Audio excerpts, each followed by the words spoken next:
Hello, everyone. I'm Jim Garrison, and I want to welcome all of you to day 86 of Humanity Rising. Every day since the 22nd of May, Ubiquity University and upwards of 400 partnering organizations from all over the world have come together to provide all of us a 2-hour open space between 5 and 7 o'clock p.m. Central European time, so that we can have an opportunity to share what we're going through and how we're navigating through this extraordinary pandemic that has put the entire world into some form of lockdown and social distancing, and deep reflection about the appropriate relationship between human beings and each other, human beings and the planet, and human beings and our future. Because our future is very uncertain. Scientists are telling us we only have a few years left, no more than till 2030, to sort ourselves out in relationship to the larger ecology, or we could well forfeit human civilization as we know it. So Humanity Rising is an impulse of like-minded organizations, and we're in particular very grateful for the 40 plus organizations that are live streaming this conversation today to 15 to 20,000 people around the world. We're grateful for all of you that are participating on these panels. As it turns out, today is the 75th anniversary of the ending of World War II. Last month, August 6th and August 9th, were the 75th anniversaries of the bombings, atomic bombings of Hiroshima and Nagasaki. Arguably, the Second World War was the defining moment of the 20th century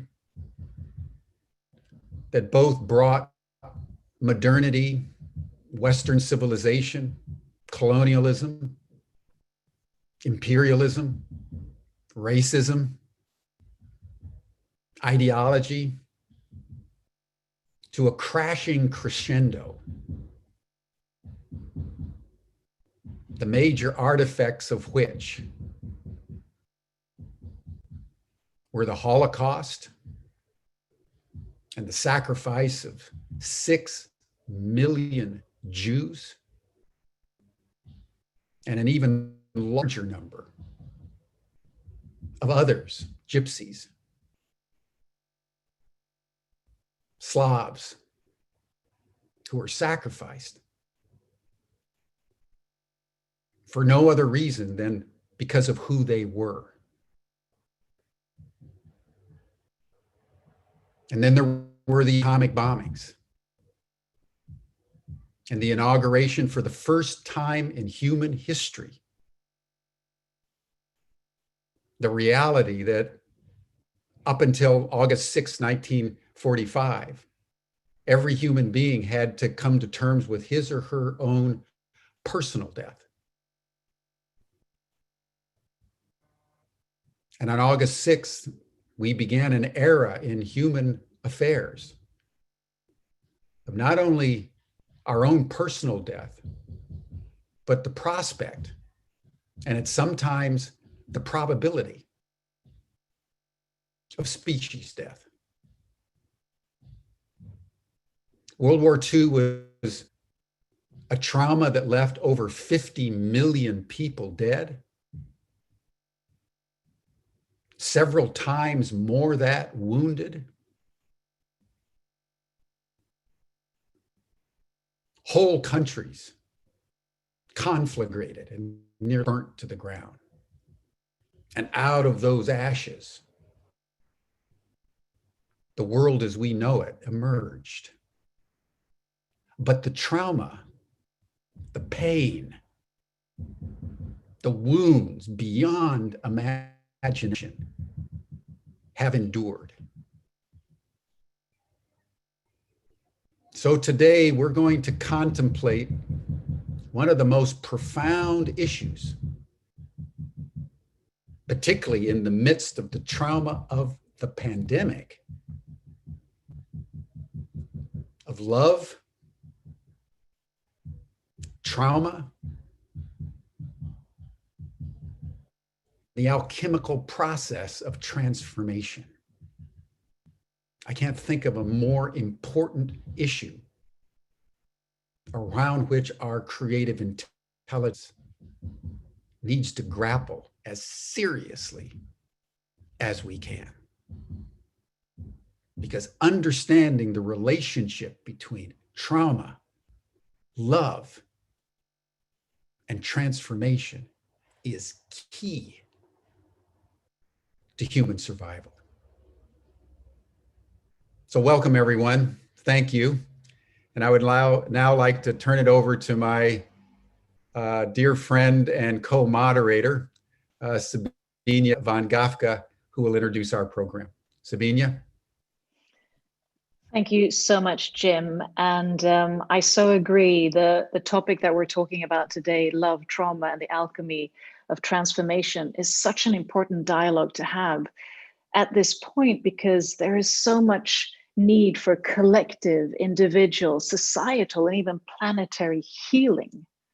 And that needs to be made in order for humanity and our planet to really transition into this new paradigm or new world, or whatever wording we choose to have, and to truly connect in unity, in compassion, in love, diversity, and thriving. And by connect, I also mean to truly embody this, because I think that's part of this whole healing transition, is to actually embody the art of forgiveness, self-love, self-worth, remembering our boundaries, remembering our respect for ourselves, for others, and our planet.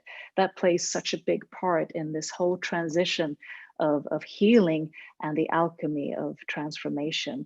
And I think also in our society, we've sort of been taught or bred to contain our feelings, to put a lid on our traumas and not really be able to handle them. And that is also why this healing, that is really the necessity, is surfacing so much. This is what Corona or COVID-19 is also bringing forth, is this, all these sufferings and the heritage of suffering and trauma are sort of coming up through our consciousness and awareness, and really surfacing the need for healing, and the need to be able to also talk, address, and transmute trauma. And trauma is such a wide perspective. It can be pain, experiences, heavy trauma, light trauma. It's all very individual, but I think that humanity at the moment has a need to also have a way to navigate the expression of it, and that's okay, and then transmute it by also endorsing and embracing love and compassion. And as we know of the many sessions we've had, it all starts within ourselves. And our trauma and pain really lie at the heart of the many of our human challenges. And it can sort of be a hinder in our development and capacity to thrive, not only thrive, but really unite. And that's why in this session, with the amazing and knowledgeable and insightful experts that we have, we're going to explore how can we best handle these patterns that we have, the traumas that we have, and how can we make that into a transformative spiritual growth journey of love, unity, and compassion. And this session will be hosted by the knowledgeable David Lorimer, who has been with us previously. But to give him a short introduction, he is a writer, a lecturer, and an editor, also the founder of Character Education Scotland and program director of the Scientific and Medical Network. He was originally a merchant banker and then became a teacher of philosophy and modern language at Winchester College. And he's the author of many books, a few of them, if you might have read them, The Spirit of Science, Thinking Beyond the Brain, and A New Renaissance. And he's also the originator of Inspiring Purpose Values poster programs, which really is one of those catalysts for also giving that incentive of purpose and meaning to our youth. And his own mission is inspiring purpose, transforming worldviews and living your truth. So before I hand over the word to David, I would just like to open this space for us all to be able to have a coherence in our hearts and allow ourselves to be vulnerable and perceptive to each other and to ourselves. So I and Jim have started to implement a 1-minute heart coherence meditation, just to really come back to ourselves and to our hearts. And we're going to do that to the beautiful music of Om Mani Padme Hum. So I recommend that you all just loosen up your body, relax a bit, close your eyes, and hopefully you will hear the music soon. But just breathe in and do it at your own pace, or you can count to 5 on the inhale. 1, 2, 3, 4, 5, and then exhale. 5, 4, 3, 2, 1. Just do it at your own pace. And if you want to just place a hand on your heart or both hands on your heart and just sense that heartbeat of yours.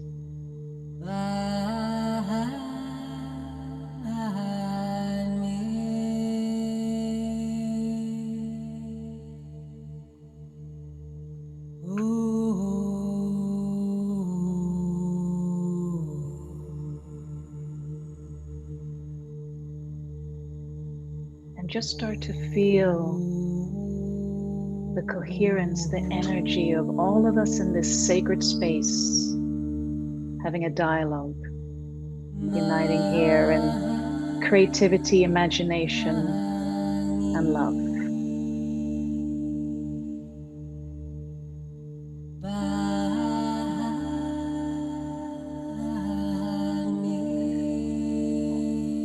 And with that, we can open our eyes, feel that we're back, and I hand over the word to David.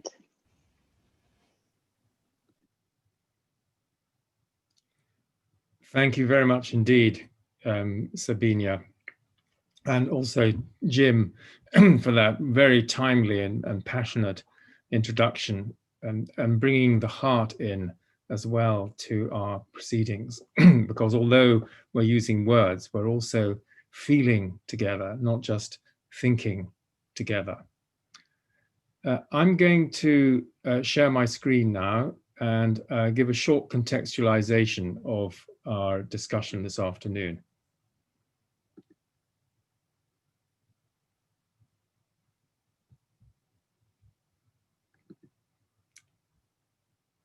Right. So our topic is love, trauma, and the alchemy of transformation. And I need to, here we go. I just wanted to bring one slide in from our previous session, and this was about co-creating a culture of love and wisdom. And these are what I called the principles of the common good, because we're all in this collective experience together, even though we are experiencing it from our individual points of view. And so there's one life, this is for me, there's one life and one energy, there's one mind and one consciousness, there's one heart and one love. There's one planet and ecosystem. There's one health and sense of vitality. And then there's the metaphysics of oneness, which for me implies an ethic of interconnectedness, or the golden rule. These quotations from Nietzsche, they come from a very well-known book, which many of you may have read, called Man's Search for Meaning, by Viktor Frankl. And Jim already referred to the concentration camps, the trauma of war, the millions dead, the millions traumatized, the millions moved from their homes unwittingly. And I spent some time in Poland quite recently, and that's very, very striking. But what he quotes Nietzsche as saying, "What does not kill me makes me stronger. What does not kill me makes me stronger." And also in terms of meaning, one who has a why can bear almost any how. And in fact, drawing on what Sabinije has just been saying, Frankl himself had a vision of love, and a vision of love was an image of his wife. And this gave him the courage to put up with the terrible conditions that he was suffering, and enable him to come out and make an extraordinary contribution to our European, our world culture. Then a slightly different angle came from a story I remember hearing live at a lecture by Elizabeth Kubler-Ross, whose later work dealt with life, death, and transformation. And in fact, she also wrote a book from Beyond the Grave, continuing these themes of life, death, and transformation. And what she said was that we are all put through the ringer of life. This is her accent, the ringer of life. And we either come out crushed or polished. Crushed or polished, she said. Well, I think what we're talking about this afternoon is maybe a mixture of being crushed and polished, or turning the sense of being crushed into a sense of being polished. It's not easy. Now, we all experience trauma just from being human beings going through the process of life. The human condition brings in various types of trauma. And it starts with birth, as Stan Grof insists with all his work, with the COEX system, which you can read about. So being born is itself a traumatic experience.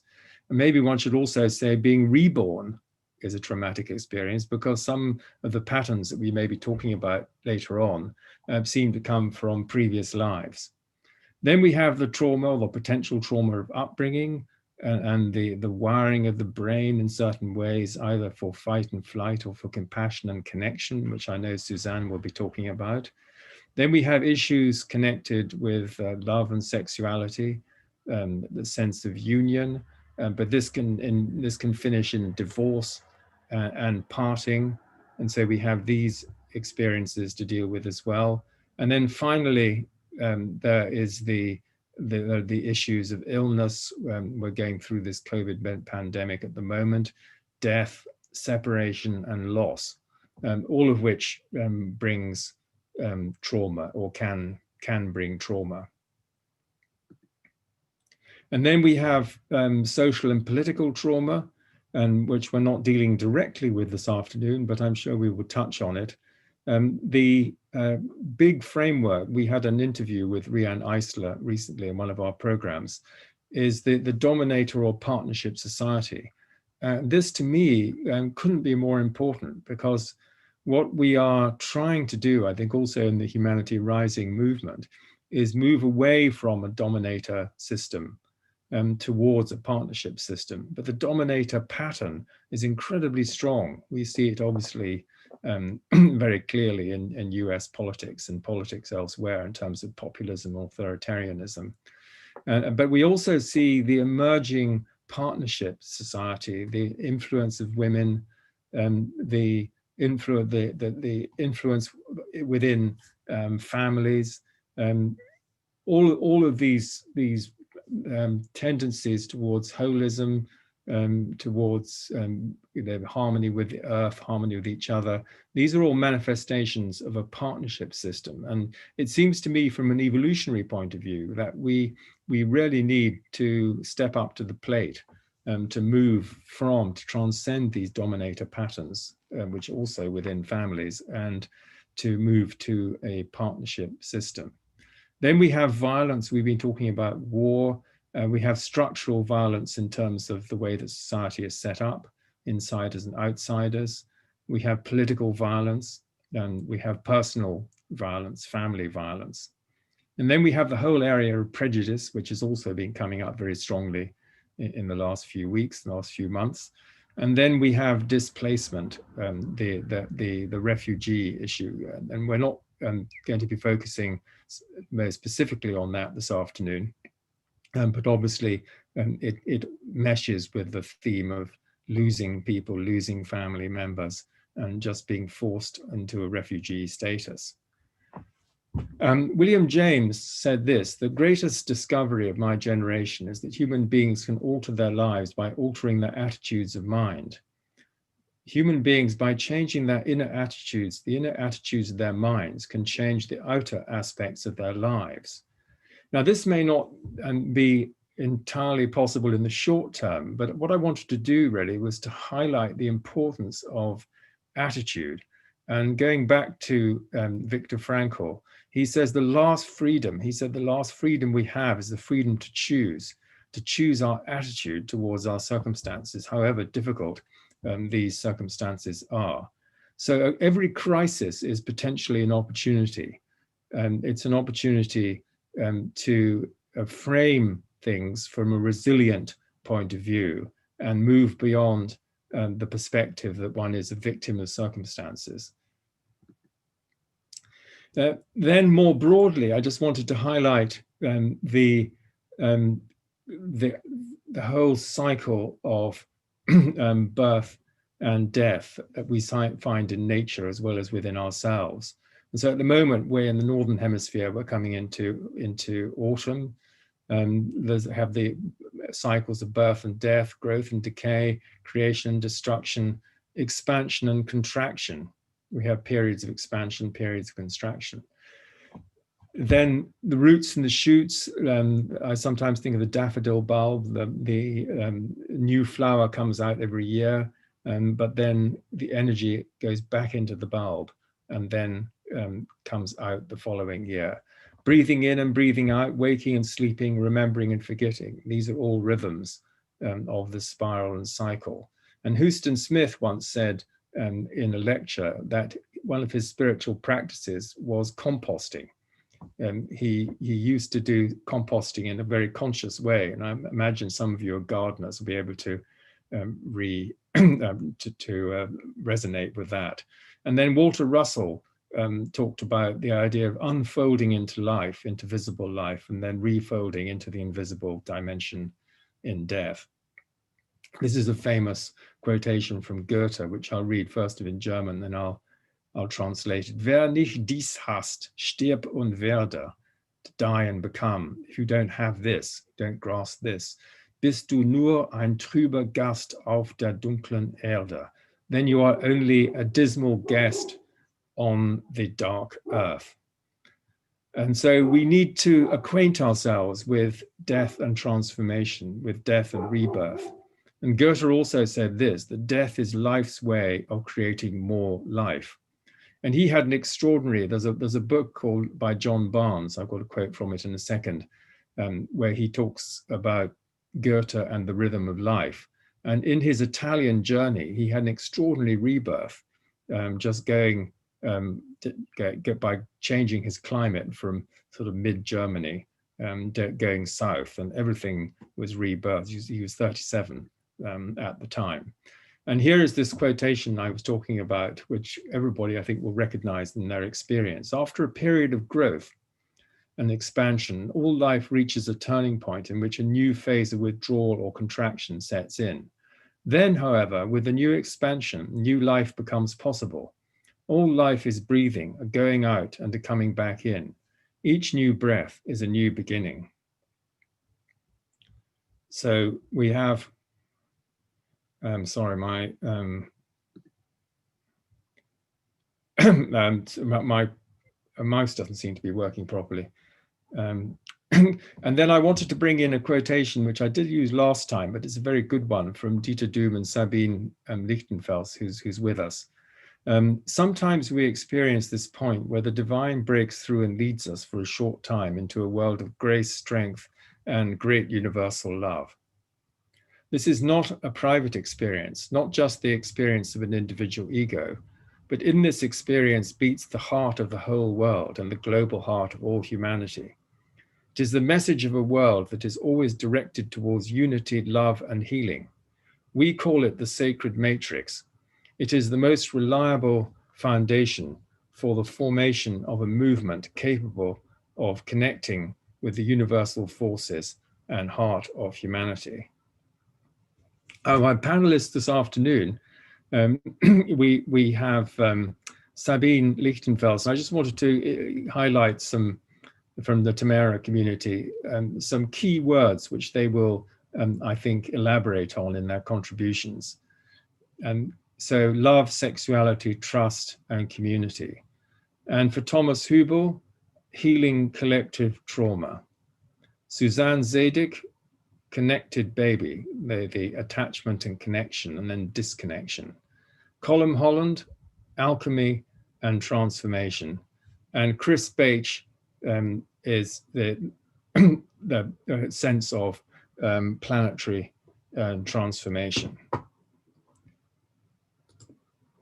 And then just mentioning resources here, the Scientific and Medical Network, which is what I'm program director, mysticsandscientists.org, where you will find details of our upcoming webinars. We've got one with an Institute of Noetic Sciences tomorrow, and that's on lessons for life and living from death and dying. And then our Galileo Commission is our initiative on expanding science beyond materialism. And I'm just going to stop share there and come back. So that's all I've got to say by way of introduction. So I'd like now to hand over to each of the panelists in turn for a few minutes of observations, around 5 minutes or so of observations. Then we'll have a little bit of exchange between the panelists, and then we'll be open for questions from you who are listening. So Sabine, over to you. So hello everyone. Thank you, David. This was quite a journey through history and what to bring in now in 5 minutes. So for me, when we heard about the Second World War, and so many people in Germany speak the time after the war, and then we face how much we are now in the middle of the apocalypse, in the middle of a real, it's the question, peace or war, on a very deep level, I feel. And Corona is showing us on this levels where we have the question as humanity, will we find back to this kind of heartbeat of the evolution? Thank you for the introduction, where I felt reminded to vision what I received in a time when we had here planned a meeting, Defend the Sacred, where we invited people from all over the world, from indigenous people from Colombia, from Peru, from Bolivia. And we wanted to meet here. We do this now since more than 4 years to find a way of building an alliance, a global alliance of trust. And I saw so much in the center when we could not meet here because we have no guest season in Tamera. And we made this event where every person at his own place made a ceremony where we tried to figure out a kind of telepathic contact to each other. And we were here in Tamera, like in indigenous times, we were lighting the fire, we were praying with the fire and trying to meet with the other ones who were in the same meeting. And I received such a deep picture where it's like from the Earth center, the power of universal love is arising. And we had in the center, I saw a circle, everybody holding on his own heart on one hand and the heart of the other one in the back in the circle. So feeling there is only one heart connecting all of us. And then I saw this coming from all the direction, from the east, from the north, from the west, from the south, very special cultural impulses. And in the center, there is a truth which we cannot define. And holding this truth and then stepping back as persons, as an individual me, towards this global me, towards this kind of universal and hellish power which we all carry, there I saw the peace power rising. I saw the power which really is calling us now in this time of Corona to find back that real revolution, I feel, is finding back to the power of evolution, to the unity. And in this sense, when you named now all the people, for example, Elisabeth Kubler-Ross, she was so much, she said, if we want to learn life, we have to learn love. It's very simple. Mm. And then we notice that we have so many opinions about love, so many conditionings about love. And are we able to listen to the universe? What is a real love power? And there I feel that we have to slow down as humanity. We have to find a way to really come in resonance with this power of evolution, where we can heal the trauma on a deep level.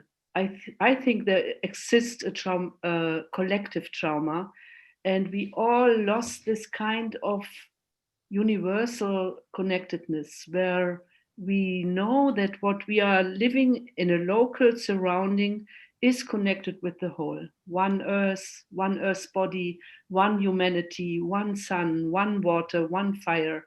And not having this only in our mind, but really opening our heart towards this trusting power. And I was reminded when you spoke of the World War, of the Second World War, I was so much reminded to Luceron, a French person who did resist, and he survived a concentration camp, even that he was a blind person, because he were in resonance with this spirit of the universe in a way that he had no inner enemies. He discovered this inner power which is able to overcome fear and to really come in resonance with the moment, what is happening right now. And I feel that Corona is teaching us that we have to understand that we have to find a way from the spirit of separation to the spirit of unity. And it's also for me to find the connection between a metaphysical power, a spirit, or I can say consciousness, which is beyond the body, always there. And on the other side, we are in a body-mind system where we have a body. And how can we enter into space and time? In the indigenous language, Pachamama, Mother Earth, means space and time. How do we enter with our consciousness into space and time from unity? And I, in the ceremony where we were sitting 3 days and four nights outside, I felt so deeply this difference between being connected with the unity, and from there, in this moment where you know all is connected, war does not exist. And I feel the whole issue of war is coming out of this fear of loss, fear of separation. And so the deepest trauma point where we have to figure out how to involve again to the power of universal love, that this fear of loss can be healed. And my work is very much in building community. My work is very much also in global peace work, in reconciliation work, and also in sexuality. How can we heal the power of sexuality in a way that we discover that it is a universal power? So I think my 5 minutes are over. So Fantastic, Sabine. Thank you so much. Hugely rich contribution. I loved your how do we enter from unity into space-time, into the, as it were, separation of space-time. So your words are wonderfully inspiring. Thank you. Thomas, we'll hand over to you now. Oh, David, thank you. And thank you, Sabine, and everyone here. Yeah, I want to pick up a little bit on what you said, Sabine, right now, that, that when you said, I believe trauma is collective. And I want to speak a little bit to, because in maybe often we see trauma as a personal experience, which it also often is. But actually, when we look back, just human history, we see thousands and thousands of years of trauma, and we see thousands of years of trying to heal that, to heal the wounds of the traumatization. So, and I believe the fundamental symptom of trauma, as you said, Sabine, is separation and the inability to get into a field of resonance. So it actually is an absencing, it's a fragmentation, it's a way to ease the pain in order to survive better. In order to go through a situation, I need to give up on something, a part of myself. And if I don't have the resources to integrate that again, which often doesn't happen, especially as Jim said, the magnitude of a Second World War and the magnitude of a Holocaust, which I, in the last 18 years, did a lot of work on the collective traumatization of Germany, Europe, Israel, and then other collective trauma fields around the world. So there we are actually, the interesting thing is that, you know, when we look at it like this, we all have been born into a traumatized world. So it's not just that trauma is a standalone event, there are a few traffic signs and the rest is traffic. No, like trauma is built into the water that I'm breathing every day or that I'm swimming in every day. So I'm swimming in the ocean that is partly, of course, everything that humanity learned so far, which is all the structures that are able to say what I say, that what we say. But there is another structure that is not a structure, that is frozen ice. And that frozen ice became part of our society, part of our lovemaking, part of our parenting, part of our political systems. And now it's very hard. I often say collective trauma is like living in an apartment your whole life. And one day a guest comes to visit you and says, how does the house look like? But you've never been outside of your apartment. So what are you going to say? Or with other words, you know, we all know this blue marble from outer space and the overview effect, the first time that somebody made a photo of the planet. And it's kind of a revolution because we can see subject-object transcendence. We can see the planet and from outside the system, basically. That's amazing. But even the astronaut that took the photo carried trauma inside. Cells, genetics or epigenetics, their own nervous system, the body. Like the history was in the photo.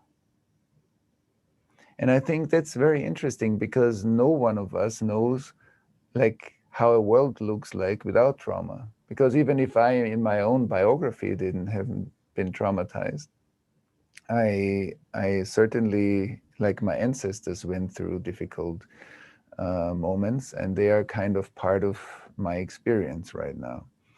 And yesterday, for the recordings of our new Collective Trauma Summit, I spoke to a friend of mine, and she's a professor at the Johns Hopkins University for Public Health. And she has great data about trauma and also collective trauma and she says, like, trauma is a syndemic. Like now many people talk about pandemic, and the syndemic is kind of a systemic effect that actually involves everybody in the society. And just for the data in the US society, 66% are considered traumatized. But the one-third, like one-third of the population that didn't go through adverse childhood experiences or traumatizations are affected by the systemic trauma around them. So it's kind of a systemic effect. And I believe, like for our conversation here, love, like the capacity to be in resonance, to be in relation, because trauma hurts relation and is often inflicted through inappropriate relation, in parenting, in intimate relationships, in political relationships. And so, like, restoring our relational capacity is challenging because we don't know what we don't feel. We only see the symptoms of it. And that's very powerful. So I need to be, on the one hand, deeply interested to find out more about myself, more about you, more about the community that I'm living in, the society. So I need to be deeply engaged in a kind of a restoration process that charges myself and we each other with more love and more compassion. And I think that's an interesting process that many people, more and more people around the world are waking up to. And I think many of us like are part of these communities that are deeply interested how to wake up from something that is part of like every breath that we took in this life so far. And I think that's a challenging but also beautiful process, and it needs a lot of courage. And it needs also the ability to be willing to meet the discomfort that we didn't want to meet so far. And maybe the last thing, like when we talk about the pandemic, we often talk about the crisis. When we talk about our environment, we talk about a crisis. But in my understanding, a crisis is the involuntary learning that we didn't sign up for voluntarily. And I think that's very interesting. The fact that we are in a crisis means we didn't take care of our legacy. Like history is, integrated history is presence. Unintegrated history is the past. And the unattended past is the future that bears our potential crisis. So maybe I leave it here for now because it's I think this is the 5 minutes, and I hand it back to you, David. Thank you so much, Thomas, for that overview, and also reminding us that we're all born into this field, the historical field, and that we find ourselves in the middle of it and part of an emerging or an emergent process. And so that's our role, is to see what we can do personally and collectively to heal these traumas that you were talking about. And I think it's very appropriate to bring Suzanne in at this point in terms of relationship and connection. So Suzanne, over to you. It is absolutely lovely to be here. And I love where I've come within the panel, because I've been making all sorts of notes about the things that Sabine and Thomas have said, and thinking, what are the most important things to say in a 5-minute period?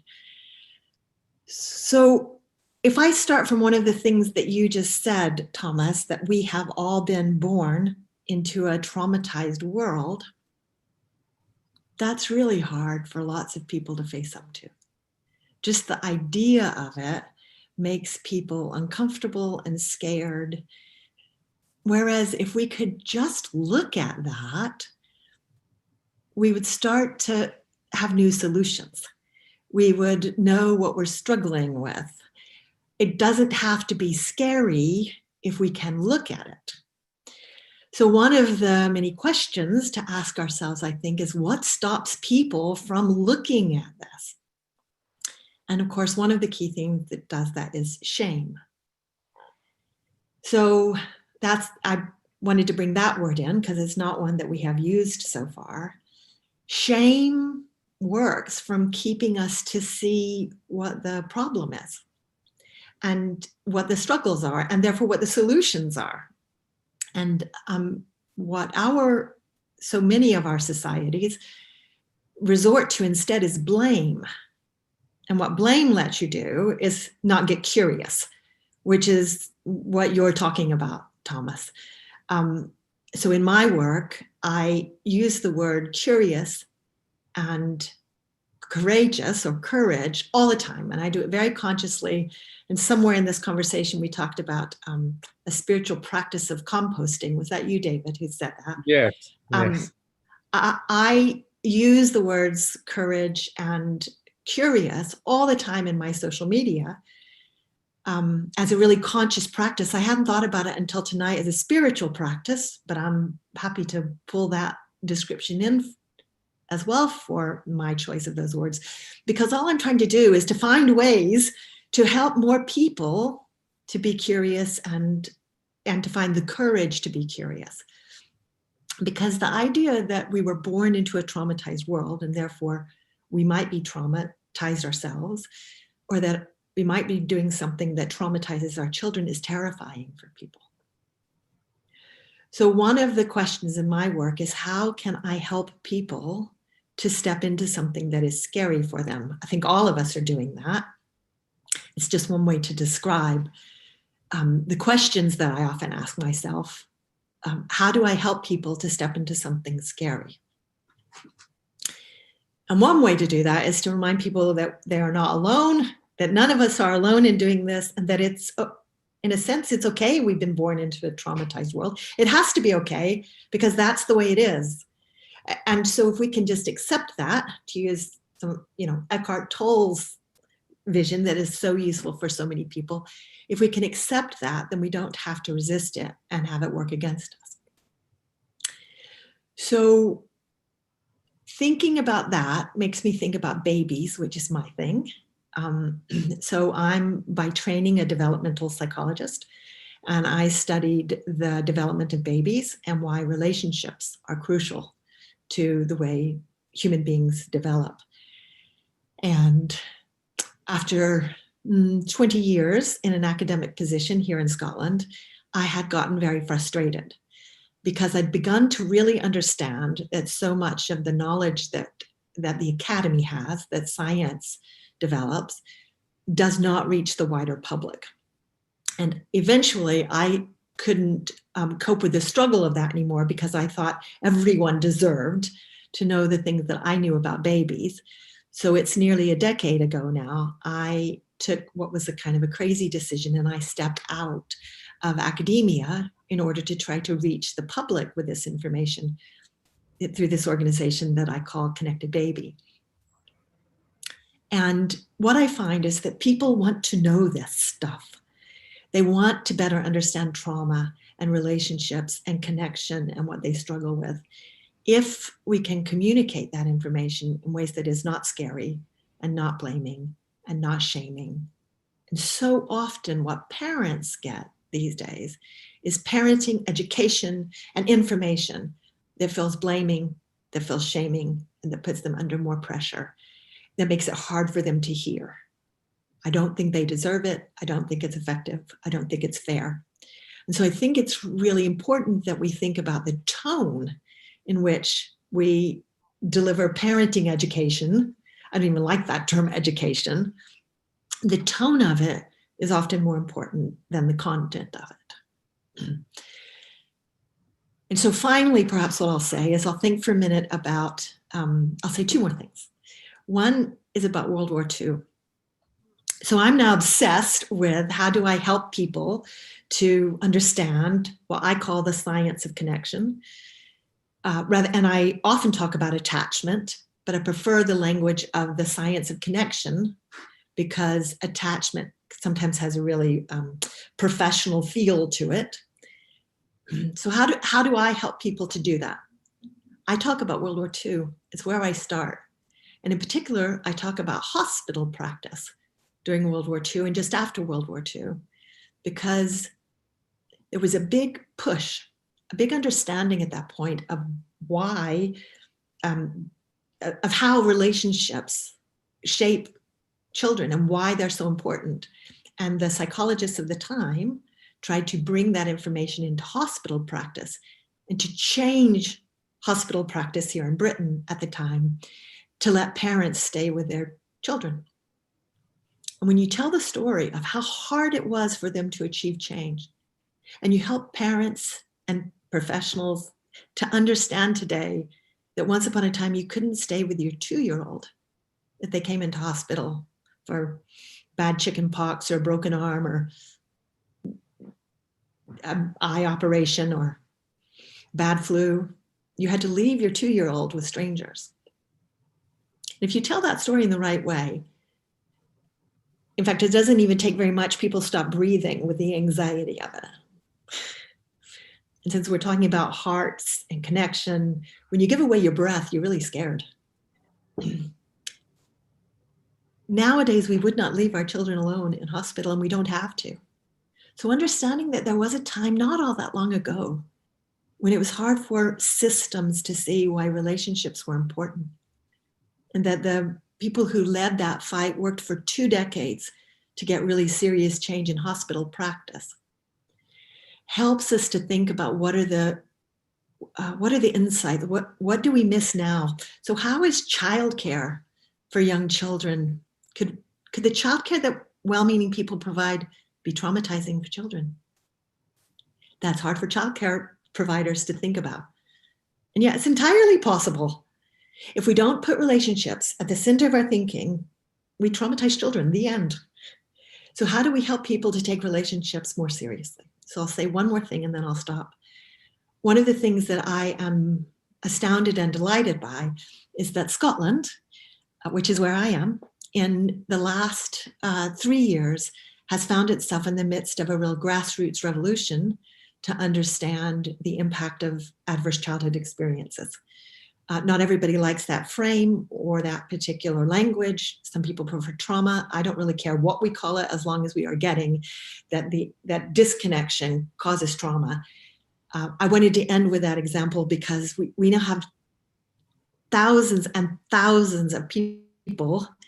It feels very vibrant in Scotland, who are thinking much more deeply, much more curiously about trauma and relationships. And so for us, it is a real message of hope. And David, I'm going to stop there now because I'm sure I'm well past my 5 minutes. Thank you very much, Suzanne. And also really for highlighting this importance of the quality of our relationships and the way that we affect each other. I mentioned in the beginning, we have the one life and the one heart. And if we come from that place of empathy and compassion, Yes. then we can't go too far wrong. And I just wanted to mention in this context the work of Professor Paul Gilbert at the University of Derby, who's done a lot on compassion, the building of compassion, and of course Karen Armstrong's work on compassion as well. Thank you so much. Colin, we're going to change gear a bit with your contribution, bringing in alchemy and the alchemy of transformation, about which you've recently written a very interesting book. So tell us a bit about that. Yes, thank you, David. And thank you to Sabine and Thomas and Suzanne for some amazing wisdom that they've shared with us already. And that there is a core theme that seems to be running through today, and of course that is the theme of transformation. My big transformational moment was when I was very active in publishing. I worked at HarperCollins Publishers, and a book landed on my desk, and some of you may have read it. It was called The Alchemist by Paulo Coelho, who was completely unknown at the time, and he thanked me for being one of the first people to really capture the vision of what this book would do in transforming generations to come. And 85 million copies sold later, translated into 70 different languages. I like to think that that book alone in some way has contributed to a new understanding of the human condition and grief and trauma and the journey. I'm going to introduce that word, if I may, that journey that the individual and that society needs to make, because we are on a journey. Some of us call it evolution, but part of that evolution is an individual journey. And in Paulo Coelho's story, of course, those that have read it, that's epitomized and characterized through a character called Santiago, who goes through, as I discovered, and I explained this in my book, goes through actually what is very fully an alchemical process. So in the metaphor of his journey to follow his dream and discover his gold, of course, that's all couched, if you like, into the symbolism of the alchemist theory of turning lead into gold. So what is the lead? What is the gold of our personal psyche? Because Carl Jung is critical in his understanding of the human psyche to this, in that when we go through trauma as a society, when we go through trauma as individuals at pre-birth, conception, birth, childhood, all of those stages we've talked about, if we follow the thinking of Carl Jung, then of course all these traumas and memories and wounds and pain get buried within the unconscious, and layered on top of that is the shame and the blame, which is quite commonly adopted by the individual upon themselves. So we blame and shame ourselves first, and then out of the shadow self in the unconscious, we then project. And those of you who know Carl Jung, of course, I'm not telling you anything you don't already know, but to watch this being played out in our generation right now is quite shocking, I think. And so in my book, and in my teaching, I identify myself as an alchemy practitioner, where my main aim is based on my own experience, is to use the metaphor of alchemy and the concept of personal transformation, wherein, like Carl Jung, this personal transformation is not about trying to become somebody else other than who we truly are ourselves. It's the death, the mortification, the black phase of alchemy, of the false self. And the false self is interesting in this context, in as much as it's the self that we've built up, that we've decided this is how we're going to see the world, through these particular eyes. And most of it is filled with untruths. Most of it is filled with lies. Most of it is not filled with reality at all. And the death and the trauma can become a tool to break that down within the psyche. And the more we embrace that death and that trauma, and allow, as Sabine so wonderfully said, the power of universal love, which I call the power of universal unconditional love, because it accepts the blame, it accepts the shame. It doesn't actually point blame and shame at the individual at that point, but embraces the pain. If we can allow that as individuals, and then subsequently as a society, we can allow that embracement of the pain, then we can begin to transform. I don't know personally, I don't know any other way. And in my book, I tell the story of my own trauma. And I also wanted to just pick up on something Thomas said, which is the trauma of our ancestors. For years as an adult, I had this terrible separation, which is a problem in my psyche.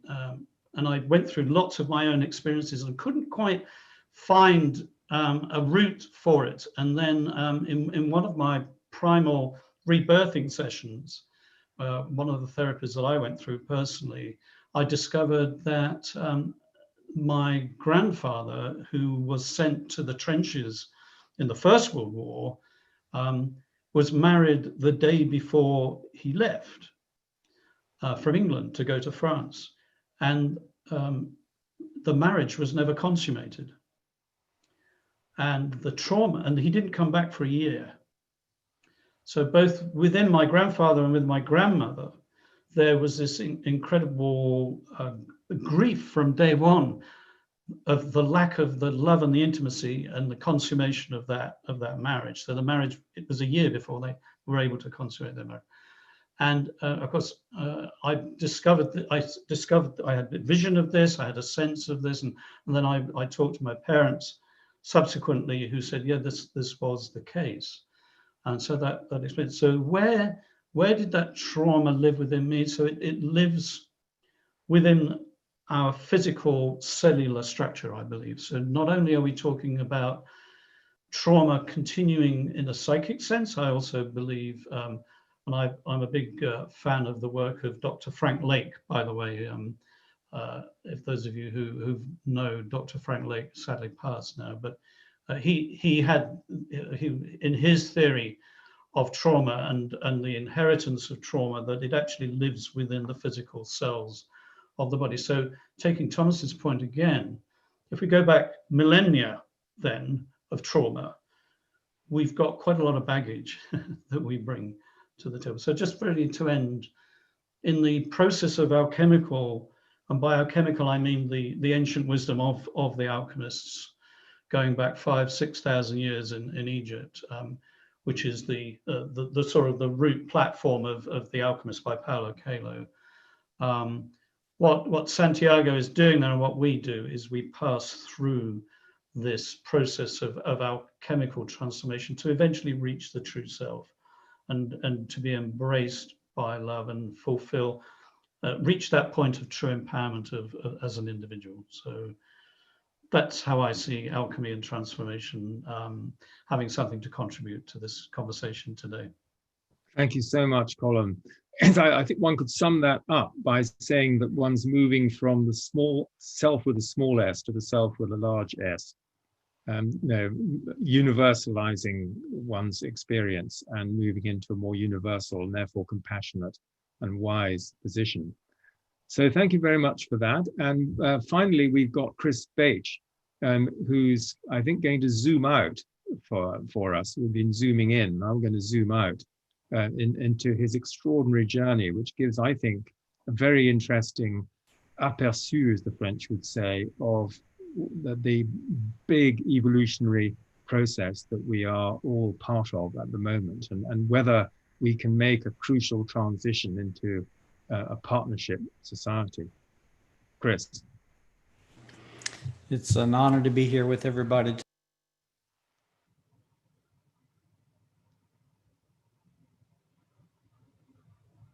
You're muted, Chris. Okay, there we go. Am I in? Okay. Yep. Honored to be here. It's also challenging to know how to connect my work with psychedelics to the discussion. Psychedelics has been the core of my philosophical inquiry all my life. And when you work with psychedelics seriously in a therapeutic context, confronting the shadow, the personal shadow, our collective shadow, it opens up the horizon of your understanding and knowing, but it also it opens up your vision of history and your vision of understanding what's happening at this particular period of history. And all of this is hard to compress into just a few minutes, but a few highlights. I think we are entering a time of accelerated development and a time of profound spiritual awakening. We are coming into a period, a true awakening, a spiritual enlightenment of our entire species. But just as in the mystical experience of individuals, before an individual wakes up into the illumination of oneness, the entering into the profound experience of oneness, they go through what in the Christian tradition calls the dark night of the soul, a time of intense purification, of intense anguish, in which they lose all common reference points as a precursor to opening up into the new reference point of the divine embrace. I think this is happening collectively. In order for humanity to enter into this period, this time, this shift of our collective psyche into spiritual openness, we are going through an intense process of a collective dark night of the soul, our dark night of our collective soul. Now, when I look at what's happening and where we're going, I relate to this a bit differently because I don't see so much human beings as I see souls. I see the billions and billions of people on our planet who are going through this growing global climate crisis and the political ramifications of this impending crisis. I see them not simply as human beings, but I see them as souls. So I see them as basically conscious beings who have been at this evolutionary process for hundreds and hundreds of thousands of years. And so I see this lifetime as simply one particular layer of their larger evolutionary process. In that context, in my psychedelic work, I've had many experiences of experiencing reincarnation, not from an individual perspective, but from a collective perspective, seeing the entire population of humanity dying and being reborn, dying and being reborn, but experiencing it as a single living organism, as an expression of an extraordinary generative intelligence that is not only given birth to the galaxies and given birth to our planet, given birth to this species, but now is driving our species into a higher level of functioning, a higher level of transformation of living.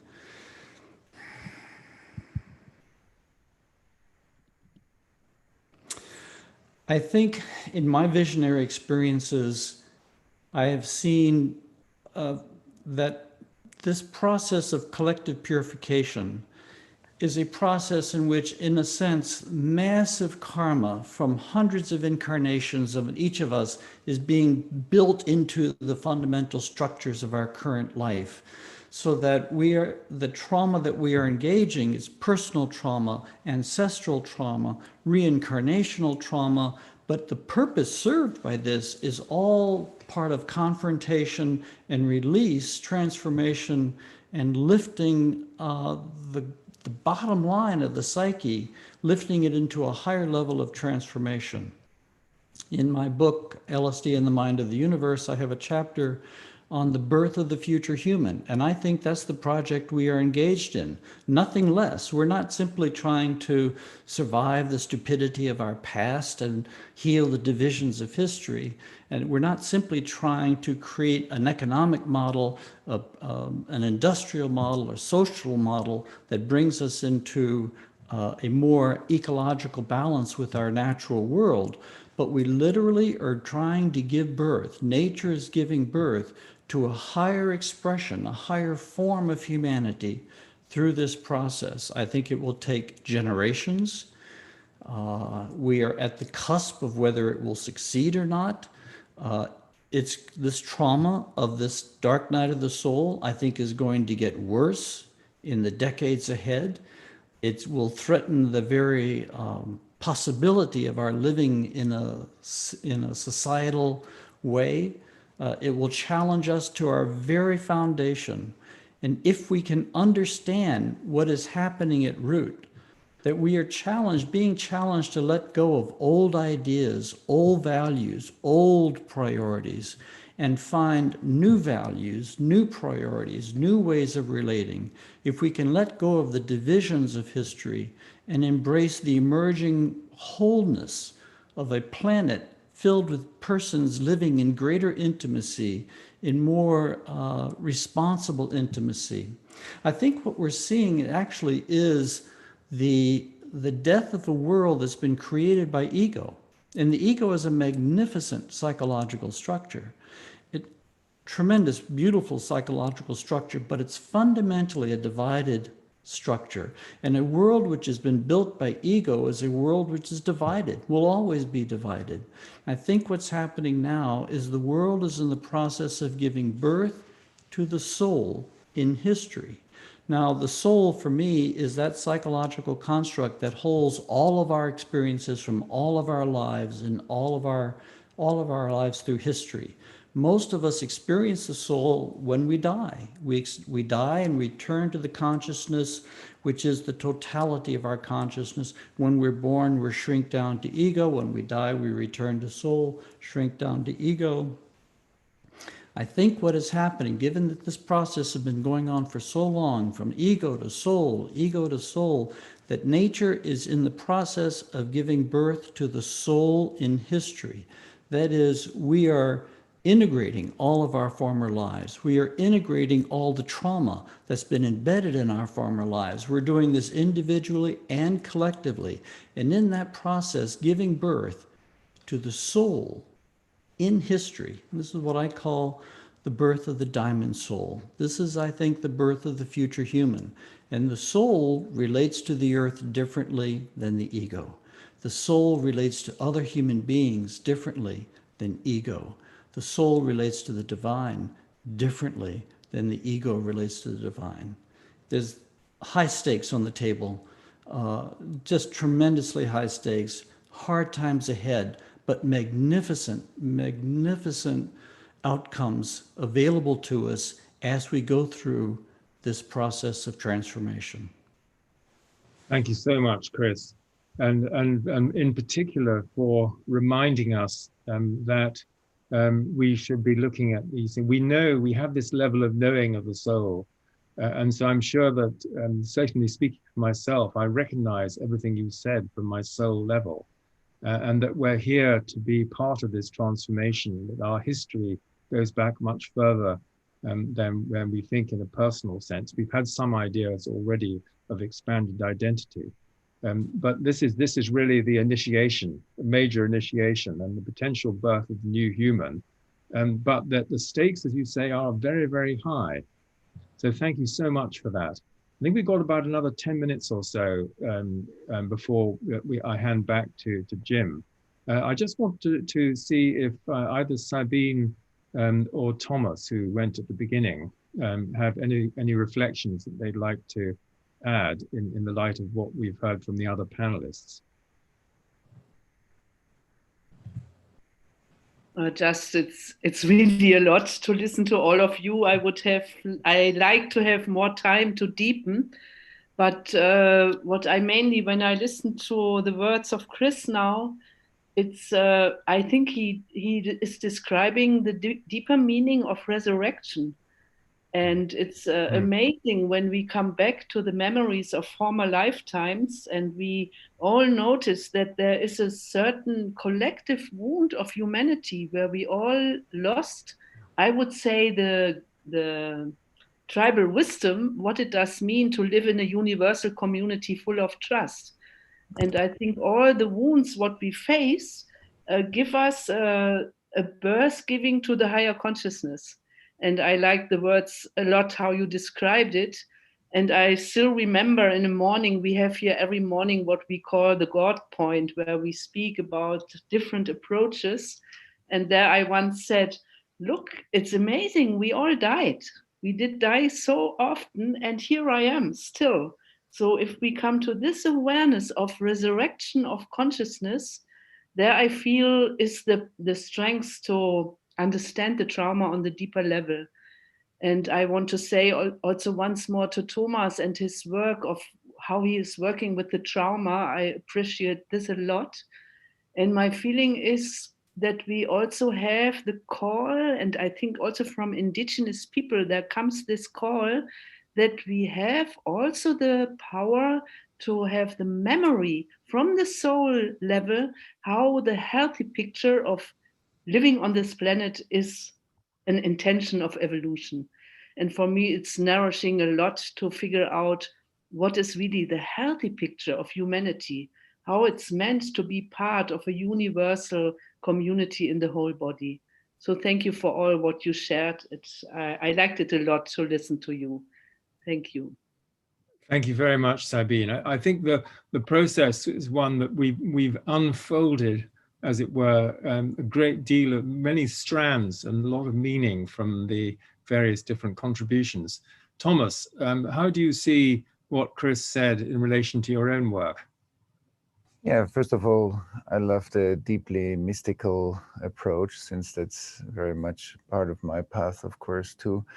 And I also see that, like before, we talked more about the collective trauma, and I want to speak about that. I think that the spiritual dimension is a great resource that we need in order to induce the healing and the transformation. The relational resource is a great healing, the resource in the healing. The ancestral power that because I believe that every life that ever healed something in the past is the self-healing mechanism that is alive in our bodies, in our psyches, in our societies. So life wants to heal. There's a healing impulse in us. And I think our job is to liberate that. And I often say, when something's not working, something is working that it's not working. And that means that sometimes when we look at ourselves, and that's what's also lovely, the point about the shame and the blame, is like there is this, because we don't understand yet the mechanisms, that protection or contraction or dissociation are intelligent functions.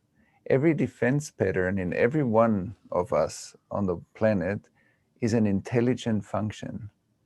And I think for us to reframe the weaknesses, the difficulties, the problems into processes that communicate something that we don't understand. And I think to learn the language of life and to be in connection to the higher organizing principle as a community, I think that's where we awaken the power of healing that we have together. Because I often say, like, we are the remedy. You know, there's collective trauma, but together we are also the remedy, because we have all the resources that we need, and the download of the future resources is with us. So maybe I leave it here. Thank you very much, Suzanne. I bring you back in at that point, because the trauma implies the possibility of healing, and in the larger sense, one of transformation. I entirely think of trauma as connected to resilience, as healing, and as transformation. We talk a lot about that here in this Scottish ACEs movement, and I've said here in the chat, ACEs is now adverse childhood experiences, for anyone who isn't familiar with that language. A big scientific study came out about 20 years ago, and it has really prompted a growing global attention to trauma. I'm fascinated that the language of attachment and trauma and relationships did not start a national revolution here in Scotland. And I'm speaking to that because that's what I'm most familiar with, but the language of ACEs did. I think there's something really fascinating in what frame helps people to step into curiosity and to seeing things in a new way. We have managed to keep relationships at the center of that movement. So in other words, although we are thinking about trauma, I think at the core of it, for the thousands of people who have got involved and are now in debates about it, actually we're talking about relationships and connection and how to reestablish connection rather than the division. But it's understanding the impact of the division and the disconnection that actually lets you put more store in relationships and connection. I think we often take connection and relationships for granted. We think that it's easy. We don't honor and prize them nearly as much as we could and should. And so if better understanding trauma helps you to become more interested in relationships, and therefore the transformation of that, then I think it's very interesting to reflect on that as a path that you come to value more what you can, where you can see difficulty. You come to value more the counter to that. Let me try that one more time. I think what the pandemic has given us is more valuing of connection. The number of people who have now experienced the trauma simply of disconnection, or that the best you can do in connecting with people is through Zoom in this way, I think it has helped many people to revalue connection in ways that they might have taken for granted before. And for me, it is that revaluing is a key part of transformation. I think that's a very good point, Suzanne. And I see in the questions and answers section, we've got Diana Skidmore talking about the potential of EFT as a healing modality, which I think is certainly something that people can do themselves. And then we have another observation from Julie Down, mentioning groups, collective trauma, mentioned a few groups of people, but not blacks, with a lot of trauma in the genetics due to slavery. And I think this is part of a larger picture of colonization, globalization, imperialism, that we've got these structures are still very much with us. And we can't just get rid of them. We have to work to transcend and resolve these kinds of issues. And then the third question, which I think is a very interesting one, which I'll just come back to, because it's very topical, so certainly so far as the US is concerned, is how can this wisdom, this is Chris, become a bridge to communicate with conservatives and those people who probably correctly believe that their social dominance is under attack by liberal ideas? There's obviously a frame. Chris, how would you respond to that? Boy, there's so many layers between the heart, the street level, to the subtle philosophical psychedelic visionary level. One breaks it down. One has to break it down in stages and steps, find out where your person is, where the audience is, what is the next piece of information or empathy that they might need to open up just a little bit more, and then maybe a little bit more later. But you can't jump into deep visionary philosophical reflections from the everyday sidewalk quickly and easily. It has to be done gently in stages. I would mention this though, and I speak as a representative of the psychedelic community here, and I think anything I say, I hope, is representative of the experience of thousands and thousands of psychedelicists. But when we tap into the deep future, when we tap into what all this trauma, this purging and clarification is leading toward, when we tap into the future human, we tap into a profound human experience that is so oneness of heart, so vast spaciousness of mind, that all the suffering we are going through, have gone through, and will go through, we will deem it to be worth it to have given birth to this new child on the human stage. Thank you very much, Chris. Thank you to all the panelists for what I think has been a series of very profound reflections on these topics and from different angles. And that's why I tried to bring this particular panel together, because I knew people would have different but complementary insights to contribute. What I'd like to end with is really a reminder that we need this larger vision we've been talking about of transformation, the soul understanding. Because as it says in the Old Testament, if we don't have a vision, we perish.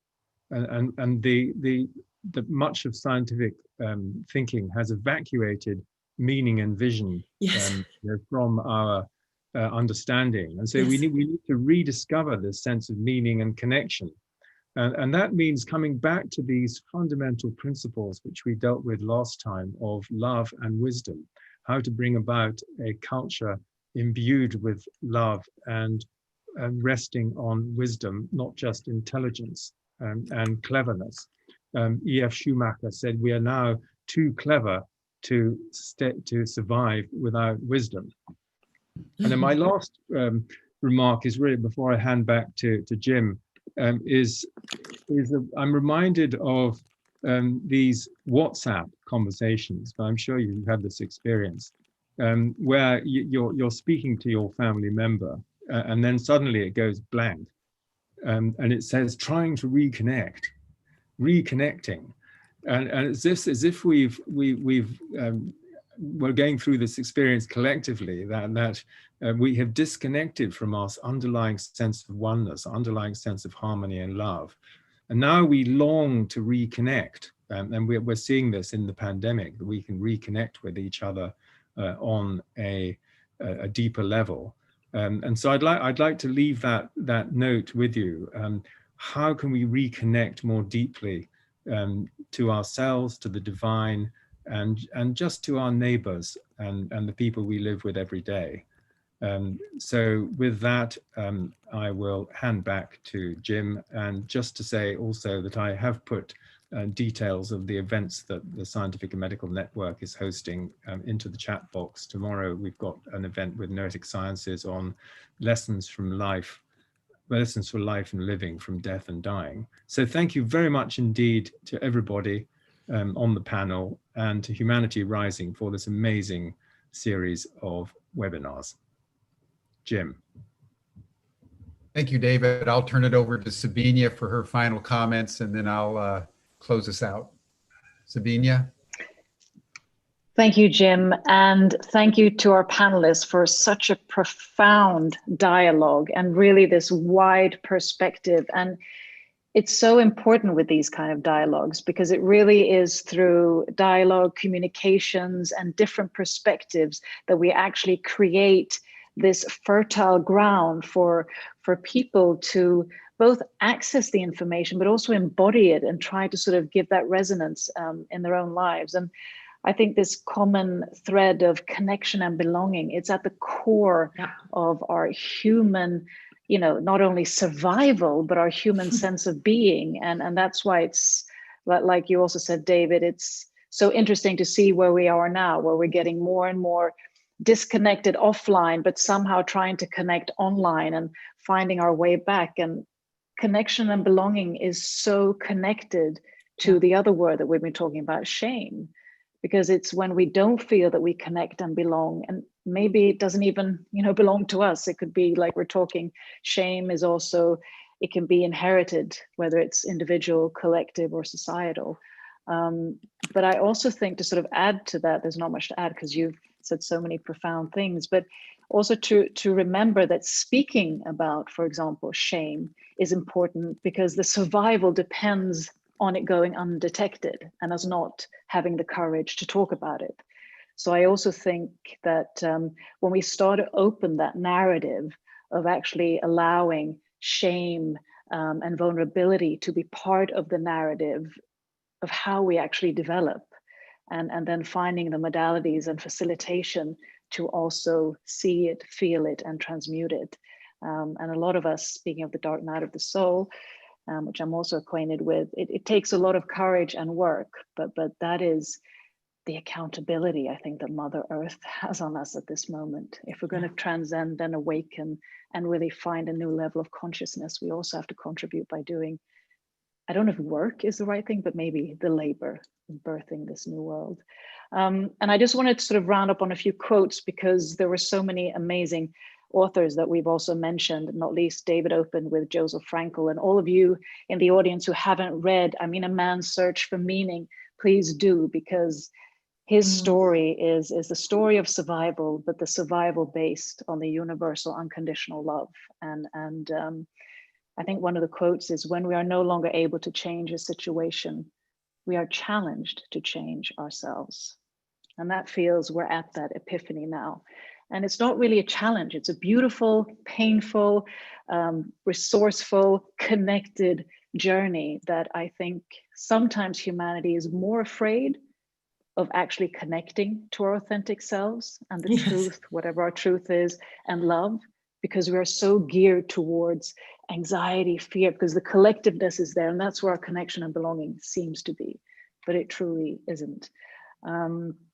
And then I also wanted to mention, The Alchemist, that Colin mentioned. It's such an amazing book. I actually read it 3 times because it took a while for me to actually understand the metaphors, because the more I developed, the more I started to connect. And I know there was a beautiful quote that I just had to write down, just to read, that Paulo Coelho, a sentence from it that says, "Tell your heart that the fear of suffering is worse than the suffering itself, and that no heart has ever suffered when it goes in search of its dreams." And with that, I'd just like to connect to what we've also talked about, that if we don't have a vision, we will perish. So imagination, as Jean Houston talked about yesterday, curiosity, as we talked about today, we have to start to envision what the future we want looks like. And not only looks like, how does it feel? Who are you in the future vision of life? How do you connect to other people? How do you want to connect to other people? What values do you have? What daily routines? How do you create this world? Because when we start to visualize, we are manifesting in a parallel world, and the energy is already in the making. So if we could just start to look at that, at how would we like this? Who am I in the world that I want to create? And then start to create habits around that. And it really is a lot about self-exploration. So I just wanted to add that to this profound and insightful and wisdom-filled conversation.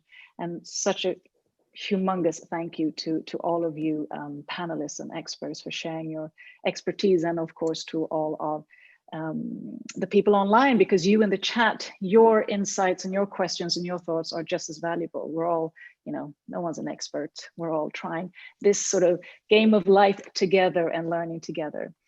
But I thought it would be a good thing to just have the 1-minute heart coherence and listen to the beautiful music to give us a chance to, in a breath, just align with everything we've heard. So you can take this and take it into your rest of the day, so that you don't just run off. So let's just put on that beautiful music, Richard, and take a breath, feel the gratitude, feel this connection, and maybe set an intention for a word that describes the future that you would like to have. So close your eyes and just breathe.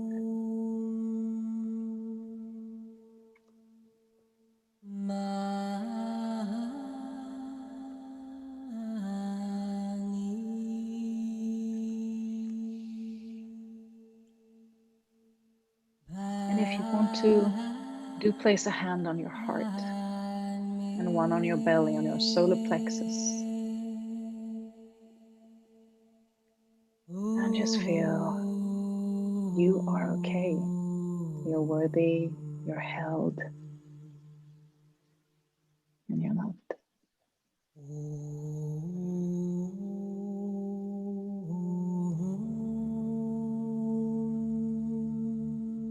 And for 1 second, let's just feel our collective heartbeat.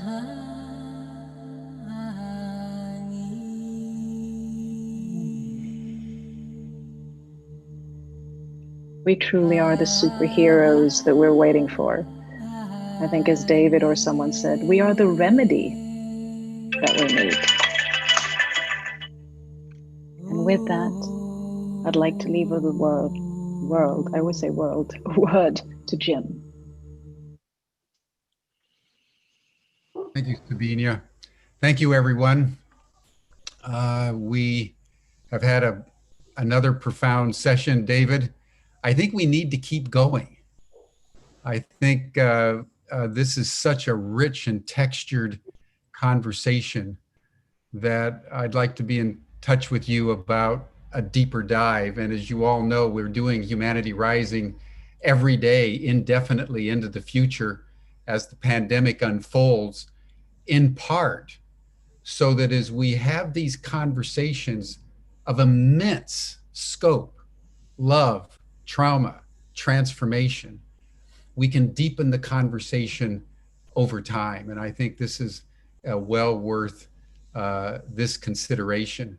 I noted in the chats a lot of comment about EFT, emotional fitness training. We're having a whole session of it on it in a few weeks because of its importance. It's a very, very simple but very effective tool for healing. So we'll be getting to that in just a little bit on our calendar. Tomorrow, we're going to do a deeper dive into the importance of resilient adaptation. As we go through this pandemic, as we adapt to a new world, as we adapt to a world that is no longer with us, but a new world not yet formed. It's our capacity to be resilient and adaptive and imaginative and proactive simultaneously that is key to the solutions we seek. And tomorrow we're having a couple from Singapore who've been studying very, very deeply the phenomenon of what they call resilient adaptivity to guide our sessions. So thank you, everyone. We'll meet again tomorrow, same time, same station, 5 o'clock to 6:30 p.m. CET, and we'll see you again then. Thank you, David. Thank you, panel. Splendid session. Let's do this again. Bye-bye. Thank you so much, Jim. Thank you. Thank you, everyone.